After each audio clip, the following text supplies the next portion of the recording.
ओम गं गणपतये नमः। आज आषाढ़ मास के बुधवार को सुनिए बुधवार की पौराणिक कथाएं। साथ में सुनेंगे धन समृद्धि प्रदान करने वाली, बरकत देने वाली माता अन्नपूर्णा की कथा। तो इन सभी कथाओं को श्रद्धा और भक्ति के साथ आप पूरा अवश्य सुनिएगा। प्रेम से बोलिए गणेश जी महाराज की जय हो। बहुत समय पहले की बात है, एक गांव में एक भाई बहन रहते थे।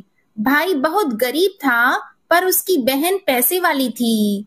जब बहन की ननद का विवाह था, तब बहन ने ना तो अपने भाई को विवाह में आने का निमंत्रण दिया और ना ही कोई चिट्ठी भेजी। भाई को बाहर वालों से पता चला कि उसकी बहन के ननद का विवाह है। भाई ने अपने गांव वालों को बताया। तब गांव वालों ने अपनी बहन से चुनरी, बिछिया और साड़ी जैसा जिनसे बन पड़ा कन्या के लिए दिया। भाई सारा सामान लेकर बहन के गांव पहुंचा। बहन के घर जाने पर बहन की देवरानी बोली, भाभी जी आपके भाई आए हैं। तो बहन ने पूछा, कैसे आए हैं और क्या पहना है? तब देवरानी ने कहा, पैदल आए हैं, फटी पगड़ी फटी धोती पहने हैं। तो बहन बोली, मेरे ससुर हवेली के सामने दुकान में बैठे हैं, मुझे शर्म आती है। भाई को बोलो पीछे के दरवाजे से आए। भाई के आते ही बहन ने भाई को एक कमरे में बंद कर बाहर से ताला लगा दिया। एक तरफ लड़की का विवाह हो रहा था, गाजे बाजे बज रहे थे, अतिथियों को भोजन कराया जा रहा था, और दूसरी तरफ भाई को कोई भी पानी तक पूछने वाला नहीं था। तभी भांजे की बहू को दया आई और उसने दरवाजा खोल दिया। दरवाजा खुलते ही भाई वहां से भागा। 2 दिन के भूखे प्यासे रहने के कारण उसे चक्कर आने लगे। रास्ते में एक गणेश जी का मंदिर था, वहां जाकर वो गिर गया और रोते रोते गणेश भगवान को अपनी व्यथा सुनाई और बोला, हे गणेश जी महाराज, आज मेरी गरीबी के कारण से मेरी सगी बहन ने मुझे धिक्कार दिया। घर जाने पर मेरी पत्नी, मेरे बच्चे जब पूछेंगे कि विवाह से क्या मिठाई लेकर आए हो, तो मैं क्या जवाब दूंगा? तब गणेश जी को उस पर दया आ गई और गणेश जी भगवान बोले, मेरे बगीचे से ककड़ी और तरबूज तोड़कर ले जा। तब भाई ने ककड़ी तोड़कर झोला भर लिया और अपने घर गया। घर जाते ही बच्चों ने पूछा, पिताजी बुआ के यहाँ से हम लोगों के लिए क्या लाए हो? झोला खोलते ही छोटे तरबूज सोने के गेंद में बदल गए, बाकी तरबूज काटने से हीरे मोती निकले। पत्नी बोली, आप बहन के घर से इतना कुछ क्यों लाए? आपकी बहन ने हम लोगों को बहुत ज्यादा दे दिया है। भाई ने कुछ भी जवाब नहीं दिया। गणेश भगवान की कृपा से उनके दिन बदल गए। भाई का काम धंधा जोरों से चलने लगा। धीरे धीरे गहने, कपड़े, रहने के लिए मकान बन गए। पत्नी बोली, एक बार ननद जी को बुलाकर लाओ। तो भाई ने नए कपड़े, नए जूते पहनकर रथ में बैठकर बहन को लेने गया। देवरानी बोली, भाभी जी आपके भाई आए हैं। बहन ने पूछा, कैसे आए हैं और क्या पहना है? तब देवरानी बोली, रथ में बैठकर खूब ठाट बाट से आए हैं। बहन बोली, मेरे भाई को बोलो कि हवेली के सामने से आए, मेरे ससुर देवर जेठ देखेंगे। भाई का बहन ने खूब स्वागत सत्कार किया। भाई बोला, बहन मैं तुम्हें लेने आया हूँ। तब बहन ने कहा, मुझे भी बहुत दिन हो गए हैं, चलो मैं चलती हूँ। भाई बहन को लेकर अपने घर आया। भाई और उसकी पत्नी ने बहन का खूब आदर सत्कार किया। जो चीजें मांगी सब बनवा कर दिया। बहन बोली, भाई मुझे एक जूते चाहिए। तब भाई ने मोची को बुलाया और कहा, मेरी बहन के लिए ऐसी जूती बनाओ जो मुंह से बोले। भाई ने बहन को बहुत सारा धन देकर विदा किया, पर अभी तक वह जूती नहीं आई थी। बहन रवाना होने लगी, तभी मोची जूतियां लेकर आया। बहन की जूती पहनते ही जूतियां बोली, निर्धन भाई की पैसे वाली बहन, गणेश जी का बगीचा नहीं होता तो आज क्या करती? बहन तब भाई की पत्नी से पूछने लगी, यह कहाँ से आवाज आ रही है? तभी भाई ने कहा, सुबह का समय है, कोई जीव जंतु बोल रहे होंगे। भाई ने घोड़े गाड़ी को जल्दी जाने को कहा। बहन के जाते ही पत्नी जिद करके बैठ गई कि जूतियां क्या बोल रही थी। तब पति ने अपनी पूरी आप बीती सुनाई कि कैसे बहन ने मुझे 2 दिन भूखा रखा, कमरे में बंद कर दिया था। भांजे की बहू ने दरवाजा खोला, तब मैं बाहर आया और गणेश जी के शरण में जा पहुंचा। गणेश जी की कृपा से हमारे दिन बदले हैं। उसने अपनी पत्नी को सारी बातें बताई। तब पत्नी बोली, अगर मुझे मालूम होता तो मैं आपकी बहन को कुछ नहीं देती। मेरा दिया हुआ सब कुछ वापस लेकर आओ। तब पति बोला, गणेश भगवान ने हमें सब दिया है। अगर वह मुझे भूखा प्यासा कमरे में बंद नहीं करती तो मैं गणेश भगवान के मंदिर में क्यों जाता? क्या मैं गणेश जी को अपना दुखड़ा सुनाता? तुम अपना मन मैला मत करो और अपने पर तो गणेश जी की कृपा है और किस चीज की कमी है। फिर दोनों गणेश जी के आगे झुककर प्रणाम करते हैं और जयकारा लगाते हैं। हे गणेश जी महाराज, जैसी कृपा आपने गरीब भाई पर की, वैसे ही अपने सभी भक्तों पर अपनी कृपा बनाए रखना। तो प्रेम से बोलिए गणेश जी महाराज की जय हो। आइए अब सुनते हैं गणेश जी महाराज की अगली पौराणिक कथा। एक बार देवी तुलसी विवाह हेतु वर ढूंढने के लिए तीर्थ यात्रा पर निकली थी और ढूंढते ढूंढते वह गंगा किनारे पहुंच गई। उस समय गणेश भगवान गंगा किनारे तप कर रहे थे। उन्हें देखते ही देवी तुलसी उन पर मोहित हो गई और उनके मन में गणेश भगवान से विवाह की इच्छा उत्पन्न हुई। फिर देवी तुलसी ने गणेश जी के पास जाकर उनका ध्यान भंग कर दिया। आंखें खोलने के बाद गणेश भगवान के सामने देवी तुलसी खड़ी थी, लेकिन सामने एक स्त्री है, इसलिए अपने क्रोध को नियंत्रण में रखकर गणेश भगवान ने पूछा, आप कौन है देवी और मेरा ध्यान भंग करने का क्या कारण है? तो जवाब में देवी तुलसी ने अपने परिचय के साथ गणेश जी से विवाह की बात कर ली। उत्तर में गणेश भगवान जी बोले, देवी मैं ब्रह्मचारी हूँ, इस वजह से मैं विवाह नहीं कर सकता। अपने विवाह प्रस्ताव के लिए ना सुनने के बाद देवी तुलसी क्रोधित हो गई और उन्होंने गणेश जी को श्राप दे दिया कि उनका ब्रह्मचर्य टूटेगा और उनके 2 विवाह होंगे। इस बात पर गणेश भगवान भयंकर क्रोधित हो उठे, क्योंकि एक तो वह स्त्री है, इसलिए ध्यान भंग करने पर भी गणेश जी ने कुछ नहीं कहा और इतनी विनम्रता से बात करने पर भी उन्हें श्राप दिया गया। फिर गणेश जी ने भी देवी तुलसी को श्राप दे दिया कि तुम्हारा विवाह शंखचूर्ण नाम के असुर के साथ होगा। एक देवी होकर भी उनका विवाह एक राक्षस से होगा। यह जानकर देवी तुलसी विचलित हो गई और विनायक जी से इस कठोर श्राप से मुक्ति दिलाने की क्षमा याचना करने लगी। फिर गणेश जी को तुलसी देवी पर दया आ गई।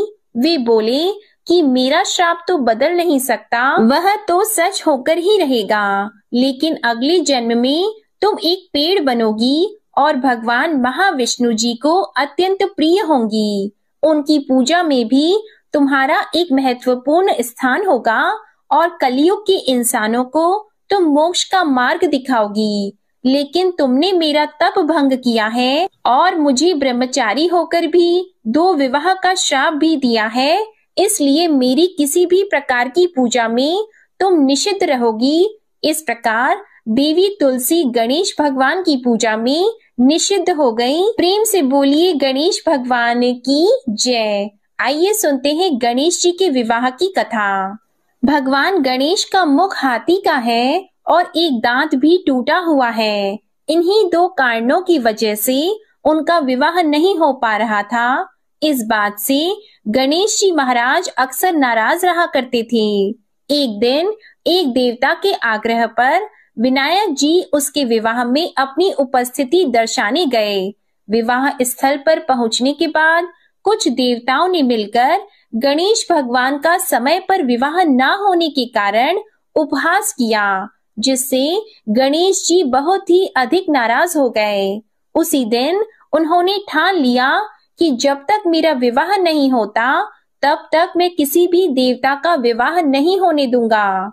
गणेश भगवान के पास विवाह और अन्य संदेश लाने का काम उनके प्रिय वाहन मूषक राज करते थे।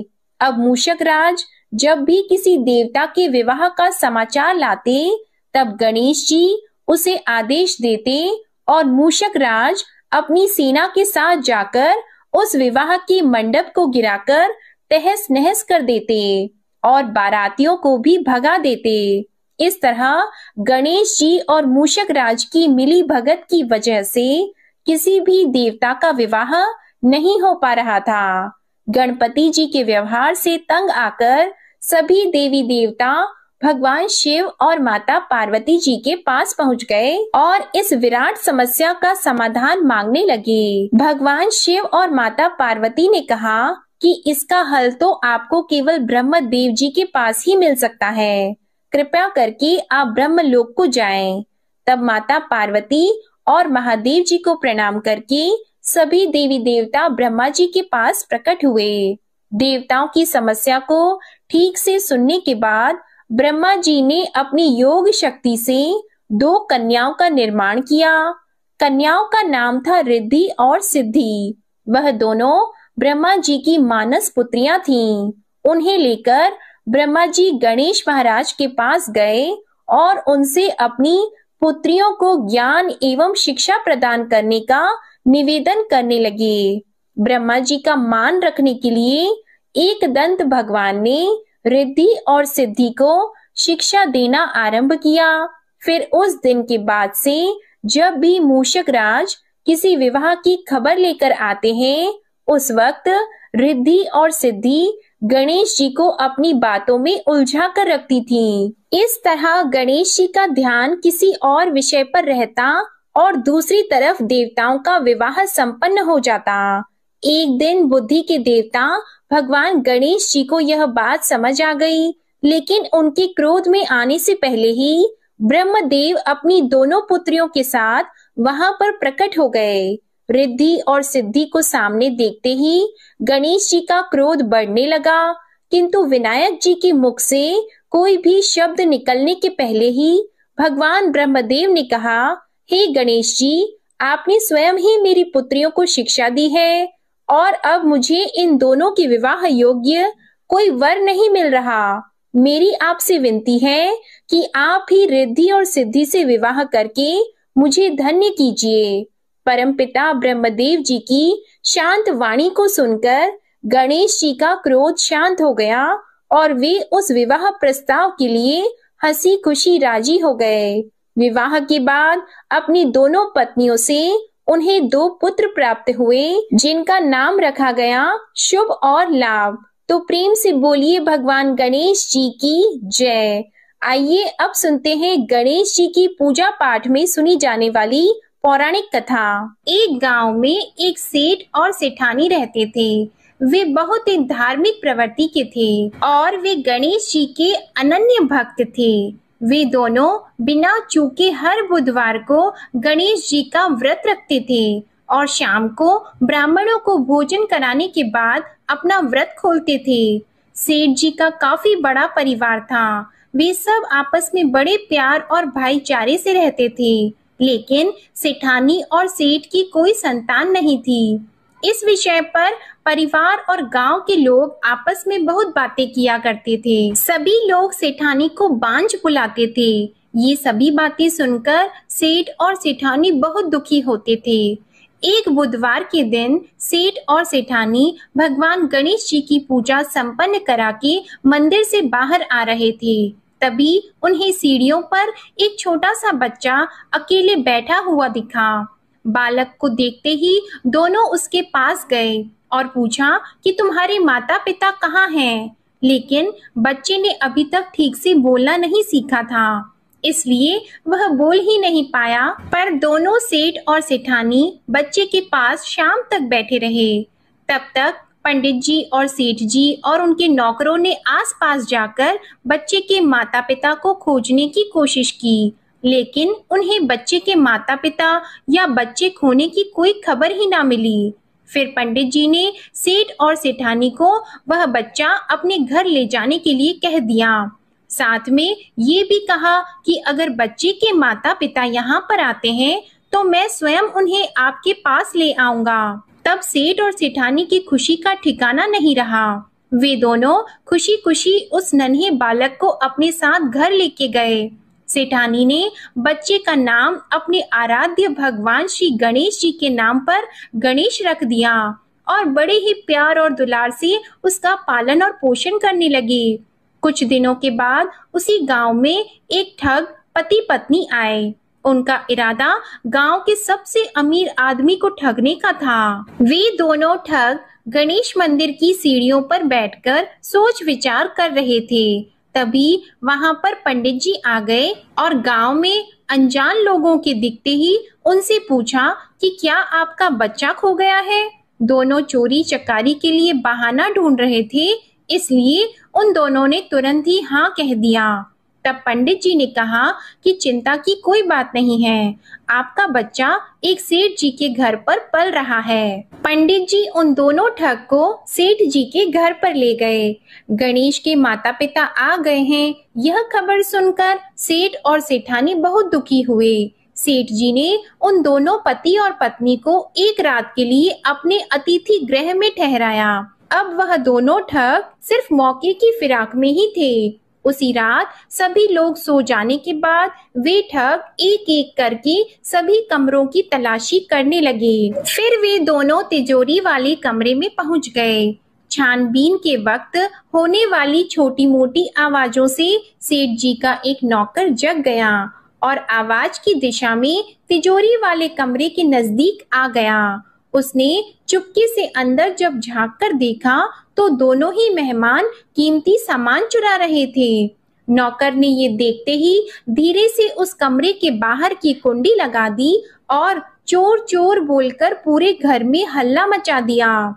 शोरगुल की आवाज सुनते ही घर के सभी लोग इकट्ठा हो गए। तब सेठ जी ने उन दोनों चोर पति पत्नी को कमरे से बाहर निकाला और सुबह ही पंचायत में हाजिर कर दिया। सेठ जी ने सरपंच जी को पूरा मसला बताया और कहा कि ये दोनों तो चोर हैं, अब हम पुत्र गणेश को इन दोनों को नहीं देंगे। लेकिन वे दोनों ठग पति पत्नी अपनी जिद पर ही अड़ गए और बच्चे को ले जाने की जिद करने लगे। सरपंच जी ने इस गंभीर समस्या का एक तोड़ निकाला। उन्होंने सेठानी और दूसरी औरत को गणेश जी के सामने खड़ा कर दिया और कहा, जिसके भी आंचल से दूध की धार गणेश के मुंह में जाएगी, वह बालक गणेश उसके पास ही रहेगा। फिर वे दोनों अपने अपने आंचल मुंह के सामने फैलाकर खड़ी हो गई। सेठानी जी मन ही मन भगवान गणेश के नाम का जप कर रही थी। देखते ही देखते गणेश भगवान की कृपा से सेठानी की आंचल से दूध की एक धार गणेश जी के मुंह में गिरी और इस तरह बालक गणेश सेठ और सेठानी के साथ हमेशा के लिए रहने लगा। बोलिए गणेश जी भगवान की जय। अब आप सुनिए भगवान गणेश की ये दूसरी कथा। बहुत समय पहले की बात है। एक दिन गणेश जी धरती पर सैर कर रहे थे। सैर करते करते वे एक अनाज के खेत में पहुंच गए और भूख लगने के कारण उन्होंने उस खेत में से अनाज के दाने तोड़कर खा लिए। वह खेत सेठ धनीराम जी का था।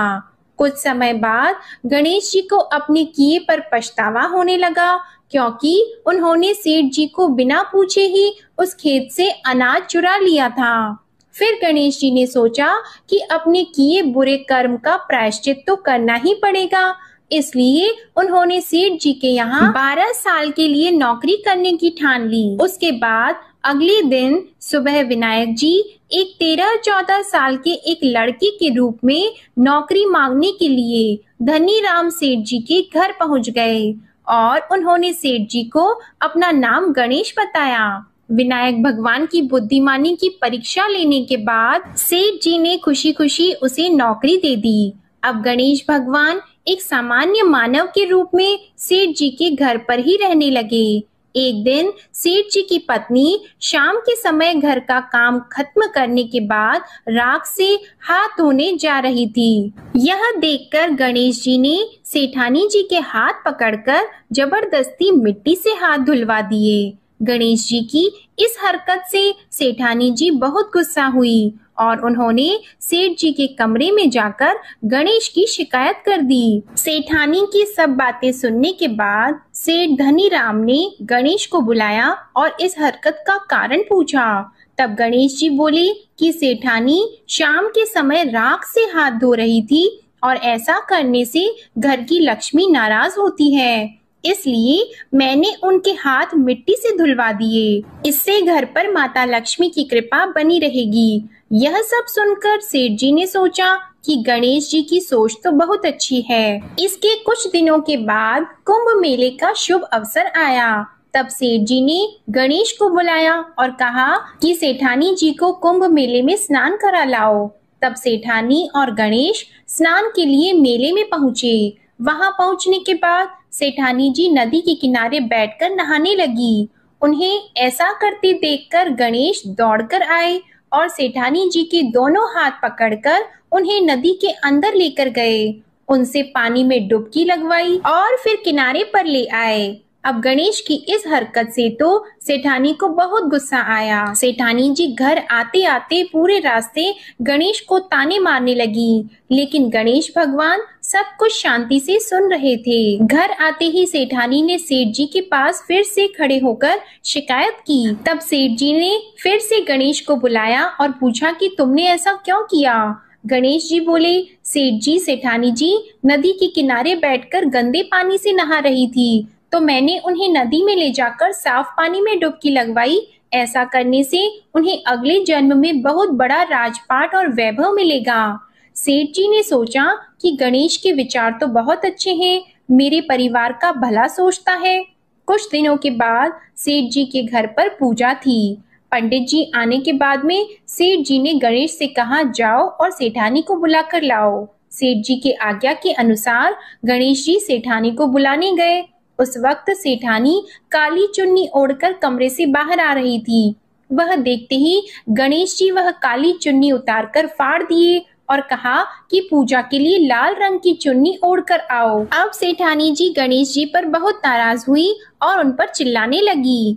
इस आवाज को सुनकर सेठ जी वहां पर भागते हुए आए और पूछा कि क्या हुआ। तब सेठानी ने बोला कि गणेश ने मेरी चुन्नी फाड़ दी। फिर सेठ जी ने भी गणेश को बहुत डांटा। जवाब में गणेश जी ने कहा कि सेठ जी पूजा में कभी भी काला वस्त्र नहीं पहनते, इससे शुभ काम सफल नहीं होते, इसलिए मैंने ऐसा किया। सेठ जी ने सोचा कि गणेश तो बहुत समझदार है। इसी तरह लीला रचाते हुए उसी घर में गणेश जी के 12 साल बीत गए। फिर एक दिन सेठ जी ने नया कारोबार शुरू करने से पहले घर में पूजा रखी थी। पूजा करते करते सेठ जी को याद आया कि पूजा की सामग्री में गणेश भगवान की मूर्ति तो है ही नहीं। तब उन्होंने अपने नौकर गणेश को पूजा घर से भगवान विनायक जी की मूर्ति लाने के लिए कहा। तब गणेश बोला कि मुझे ही मूर्ति समझकर आप पूजा में विराजमान कीजिए, आपके सारे शुभ काम सफल हो जाएंगे। इस बात को सुनकर सेठ जी को गुस्सा आया और वे बोले, गणेश तुम अब तक सेठानी से मजाक करते थे, अब मुझसे भी करने लगे हो। तब उत्तर में गणेश जी ने मुस्कुराते हुए सेठ जी से कहा कि मैं मजाक नहीं कर रहा, मैं सत्य कह रहा हूँ। इतना कहने के बाद नौकर गणेश ने अपना असली भगवान स्वरूप धारण कर लिया। साक्षात भगवान श्री गणेश को सामने देखते ही सेठ और सेठानी उनके चरणों में लीन हो गए और उन्होंने अपनी पूजा संपन्न की। इसके बाद गणेश जी देखते ही देखते अंतर ध्यान हो गए। बाद में सेठ और सेठानी को बहुत पछतावा होने लगा कि स्वयं भगवान हमारे घर नौकरी कर रहे थे और हमने उनके साथ कितना बुरा व्यवहार किया, उनसे बहुत सारा काम कराया। ये सोच सोचकर दोनों दुखी रहने लगे। फिर उसी रात सेठ और सेठानी के सपने में भगवान गणेश प्रकट हुए और उन्हें समझाया कि मैंने 12 साल पहले तुम्हारे खेत से अनाज के दाने बिना पूछे तोड़ लिए थे और उसी कर्म का दोष दूर करने के लिए मैं 12 साल से तुम्हारे घर नौकरी किया। धनीराम सेठ जी के जीवन की काया पलट हो गई। गणेश जी जैसी माया आपने धनीराम सेठ जी पर की, वैसी ही माया इस कहानी को पढ़ने वाले, सुनने वाले और हर एक व्यक्ति पर करना। कथा अधूरी हो तो इसे पूरी करना और हमसे कोई गलती हुई हो तो उसे क्षमा करना। प्रेम से बोलिए भगवान गणपति जी की जय। आइए अब सुनते हैं धन समृद्धि प्रदान करने वाली, घर में बरकत लाने वाली माता अन्नपूर्णा की बड़ी ही दुर्लभ कथा। इस कथा को श्रद्धा और भक्ति के साथ पूरा अवश्य सुनिए। प्राचीन काल की बात है, पुरुषोत्तमपुर नामक गांव में एक बहुत धर्मात्मा सेठ जी रहा करते थे। उनके 5 पुत्र और एक सबसे छोटी पुत्री थी। उसका नाम गौरी था। सेठ जी का भरा पूरा परिवार था। सेठ जी ने अपने सभी 5 पुत्रों का विवाह कर दिया था और जब छोटी बेटी गौरी विवाह के योग्य हुई तो उन्होंने उसका विवाह एक दूसरे नगर के अपने ही समान धनी परिवार में कर दिया। अब सेठ जी की पुत्री गौरी दुल्हन बनकर जिस घर में गई, वहां उसका पति अपने माता पिता का इकलौता पुत्र था। अब गौरी बड़ी ही प्रसन्नता पूर्वक अपने ससुराल में रहने लगी। गौरी बड़ी ही सदाचार, गुणवान तथा रूपवती थी। एक दिन की बात है, जब 1.25 महीना हो गया, तब सास ने गौरी को रसोई संभालने के लिए दे दिया। रसोई की सारी बातें समझा दी। गौरी अपनी सासू माँ के पांव छूकर रसोई में प्रवेश करती है।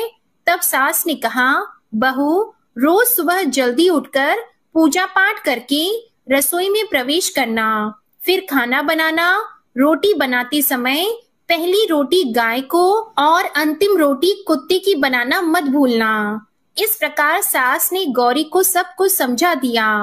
गौरी 4 लोगों के लिए खाना बनाती है और खाना बनाकर अपने पूरे परिवार को खिलाती है। जब अंत में खुद खाने के लिए बैठती है, तब वह देखती है कि उसके लिए तो रोटी बची ही नहीं। वह चावल, दाल और सब्जी खाकर पानी पी लेती है। अब जब शाम होती है, तब गौरी ने सुबह से ज्यादा आटा लगाया और रोटी सब्जी बनाकर रख दी। जब रात्रि में सब लोग खा लेते हैं, तो फिर से जब गौरी खाने के लिए बैठी, रोटी का डब्बा खोलती है तो उसमें एक भी रोटी नहीं थी। यह देखकर उसे बड़ा ही आश्चर्य होता है कि उसने तो सुबह से भी ज्यादा आटा लगाया था, लेकिन रोटियां बची ही नहीं। अब वह सिर्फ सब्जी खाकर पानी पीकर सो जाती है। अगले दिन फिर उसने कल से 2 गुना ज्यादा आटा लगाया और रोटियां बनाई, लेकिन फिर से उसे रोटी नहीं मिली। सभी रोटियां खत्म हो गई थी। अब उस दिन भी आधे पेट खाना खाकर ही उसे रहना पड़ा। इसी प्रकार गौरी चाहे जितना भी आटा लगाती, रोटियां उसे नहीं मिलती। यह हर रोज का काम हो गया था। वह सोचने लगी, आखिर कौन नहीं चाहता कि मैं रोटियां नहीं खाऊं, मैं पेट ना भरूं। गौरी इस आस में आटा ज्यादा गूंथती कि किसी ना किसी दिन तो उसे रोटियां मिलेंगी, किंतु ऐसा नहीं होता है। ऐसा करते करते वह बहुत कमजोर, दुबली पतली हो गई। तो दोस्तों, ऐसे ही एक दिन की बात है, जब गौरी रसोई में सब्जियां काट रही थी, तो गलती से चाकू से उसका हाथ कट जाता है और वह रोटियां नहीं बना पाती। तो उसकी सासू माँ ने कहा, बहू रहने दो, आज मैं रोटियां बना देती हूँ। तो गौरी ने कहा, नहीं सासू माँ, आप आटा लगा दीजिए, मैं रोटियां बना दूंगी। तो दोस्तों, उस दिन सासू माँ ने आटा लगाया और फिर बहू को दिया। बहू रोटियां बनाकर रख देती है। घर के सभी सदस्य रात के समय जब खाना खाने लगते हैं, सब लोग जब खाना खा लेते हैं, तब बारी आती है गौरी की। तो वह बहुत दुखी मन से खाना खाने बैठती है। वह सोचती है, आज तो सासू माँ ने आटा गूंथा है, वह भी बहुत कम, आज तो मेरे लिए रोटियां बची ही नहीं होंगी। यह सोचकर बहू मन ही मन बहुत दुखी होती है। किंतु जब वह रोटी के डिब्बे को खोलती है, तो उसने देखा कि उसमें 4-5 रोटियां पड़ी हैं। यह देखकर बहू बहुत खुश होती है। अब क्या था, ऐसे ही 7 दिनों तक बहू की सासू माँ आटा गूंथने लगी और बहू रोटियां बनाती थी। बहू को रोज रोटियां मिलने लगी। इन 7 दिन बहू ने भर पेट खाना खाया। जब 8वां दिन आया तो बहू का हाथ भी ठीक हो गया था। तब सासू माँ ने कहा कि गौरी बेटा, क्या मैं आज आटा गूंथ दूं या फिर तुम आटा गूंथ लोगी? तब गौरी ने कहा, नहीं माँ, मेरा हाथ अब ठीक हो गया है, मैं आटा गूंथ दूंगी। उस दिन गौरी ने आटा गूंथा और रोटियां बनाई, सबको प्रेम पूर्वक खाना खिलाया। जब उसके खाने की बारी आई तब उसने देखा कि रोटी के डिब्बे में तो रोटी है ही नहीं, पूरी रोटी खत्म हो गई। यह देखकर वह गौरी बहुत ही आश्चर्य में पड़ जाती है। वह सोचती है, जब तक सासू माँ ने आटा लगाया तब तक तो मुझे रोटियां मिलती थी, लेकिन जब से मैं आटा गूंथने लगी तो मुझे रोटियां ही नहीं मिलती, जबकि सासू माँ मुझसे बहुत ही कम आटा गूंथी थी। इसके बाद भी पूरा परिवार उसमें खा लिया करता था। ऐसी क्या बात है? यह सारी बातें सोचकर गौरी बहुत ही परेशान हो जाती है और दिन भर दुखी रहती थी। एक दिन की बात है, गौरी के पति ने गौरी से पूछा कि गौरी, तुम इतना उदास क्यों रहती हो? इतना सारा धन संपत्ति सब तुम्हारा ही तो है, तुम्हें रोकने टोकने वाला कोई नहीं है। तुम अपने मन से अपनी पसंद का भोजन बनाकर खाती हो, तुम दिन प्रतिदिन इतनी कमजोर कैसे होती जा रही हो? गौरी ने लाज और संकोच से अपने पति को कुछ नहीं बताया। तब उसके पति ने सोचा कि शायद उसकी पत्नी को उसके माता पिता की याद आ रही है, इसलिए अगले दिन गौरी का पति अपने माता पिता से कहता है कि पिताजी, मुझे लगता है कि गौरी को उसके माता पिता की याद आ रही है, मैं उसे उसके मायके ले जाकर सबसे मिलवा लाता हूँ। अपने बेटे की बात सुनकर गौरी की सास ससुर तैयार हो जाते हैं और उसे जाने की अनुमति दे देते हैं और कहते हैं, बेटा, यदि बहू को अपने माता पिता से मिलकर प्रसन्नता होती है तो अवश्य ही तुम उसे उसके मायके ले जाओ। अब गौरी का पति अपनी पत्नी को लेकर उसके मायके जाता है। दामाद और बेटी को देखकर उनका बहुत ही आव भगत होता है। तरह तरह के व्यंजन बनाए जाते हैं, उन्हें खिलाए जाते हैं, बहुत सेवा सत्कार होता है। उसी दिन रात्रि में समय मिलने पर गौरी की माँ ने अपनी बेटी को कोने में ले जाकर पूछा, बेटी, तुम इतनी दुबली पतली कैसे हो गई? तुम तो बहुत ही कमजोर दिख रही हो। क्या बात है? तुम्हें कौन सी बात खाए जाती है? क्या तुम्हारे ससुराल वाले तुम्हारी चिंता नहीं करते, तुम्हें दुख देते हैं, या ऐसी कौन सी बात है जिससे तुम्हारी यह दशा हो गई है? अपनी माँ की बात सुनकर गौरी अपनी सारी परेशानी, सारी चिंताएं सब कुछ बताती है। अपनी बेटी की बात सुनकर गौरी की माँ ने कहा, बेटी, हमें लगता है माता अन्नपूर्णा तुमसे नाराज हो गई है। इस विषय में तो मैं कुछ नहीं कर सकती, क्योंकि तुम्हारे ससुराल में हमारा बोलने का कोई अधिकार नहीं है। इसलिए मैं तो कहूंगी कि तुम यहाँ से जाने के बाद इस विषय में अपनी सास और ससुर से बात करना, वही कुछ हल बताएंगे और तुम्हारी समस्या का समाधान होगा। बेटी, माँ अन्नपूर्णा जिससे नाराज होती है उसके साथ ऐसा ही होता है। अब अपनी माँ की बातें सुनकर गौरी निश्चय करती है कि वह सारी बातें अपनी सासू माँ से कहेगी। अब जब सुबह का समय होता है तो गौरी अपने माता पिता से विदाई लेकर अपने ससुराल आ जाती है और ससुराल आने के बाद वह अपने सास ससुर और पति से सारी बातें कह सुनाती है। वह कहती है, माँ जी, जब से मैंने रसोई संभाला है, मैं खाना बनाती हूँ, तब से मुझे एक भी दिन रोटियां नहीं बचती। मैं बिना खाए ही सो जाती हूँ, किसी किसी दिन पानी पीकर ही सो जाती हूँ, किसी किसी दिन चावल सब्जी खाती हूँ, रोटी तो मुझे मिलती ही नहीं है। और माँ जी, आपको याद है मेरा हाथ कटा था, तब आप उस समय आटा गूंथा करती थी और वह भी बहुत कम, फिर भी मेरे लिए रोटियां बचा करती थी और मैं भर पेट खाना खाती थी। लेकिन अब जब मेरे हाथ का घाव ठीक हो गया, तब से मैं फिर से आटा गूंथने लगी और रोटियां बनाने लगी। अब मेरे लिए फिर से रोटियां नहीं बचती, मैं आधी पेट ही खाना खाती हूँ। अपनी बहू की बातें सुनकर सास को सब कुछ समझ में आ गया। उसने कहा, बहू, यह शायद मेरी ही गलती है। मैंने तुम्हें सब कुछ बताया, सब कुछ सिखाया, लेकिन एक बात तो बताना भूल ही गई। ऐसा कहकर सास अपनी बहू का हाथ पकड़कर गौरी को रसोई में ले जाती है। एक परात में आटा निकालकर उस आटे को अच्छे से गूंथती है। गूंथने के बाद उस गूंथे हुए आटे पर अपनी उंगलियों की 5 छाप लगा देती है और कहती है कि बहू, यह माँ अन्नपूर्णा का छाप होता है, उनका चिन्ह माना जाता है। आटा लगाने के बाद कोई भी स्त्री इस तरह छाप लगाती है तो उसके घर में बरकत होती है।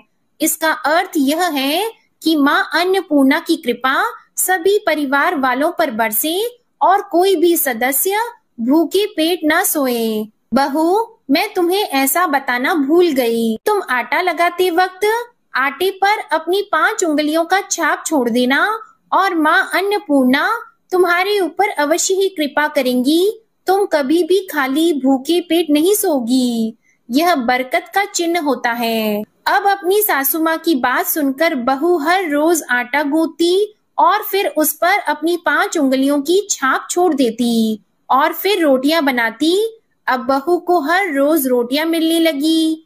वह भर पेट भोजन करने लगी और स्वस्थ भी हो गई। माँ अन्नपूर्णा की कृपा उस पर बरसने लगी। उसके हाथ में माँ अन्नपूर्णा का वास हो गया। घर पर कोई भी सदस्य भूखा नहीं रहता और जो कोई मेहमान आता या कोई भी भीख मांगने के लिए भिक्षुक आता, उसे भी वह खाना खिलाकर ही घर से विदा करती। इस प्रकार बहू के ऐसा करने से उसके घर में बरकत होने लगी, अन्न की वर्षा होने लगी। तो प्रिय भक्तजनों, आटे को गूंथ कर उस पर 5 उंगलियों का छाप लगाना हमारी पुरानी परंपरा है। यह माता लक्ष्मी जी और माता अन्नपूर्णा का चिन्ह माना जाता है। ऐसा करने से माता अन्नपूर्णा सदा प्रसन्न रहती है और घर वालों पर अपनी कृपा दृष्टि बनाए रखती है। हमारे पूर्वजों से लेकर अब तक यह परंपरा चली आ रही है।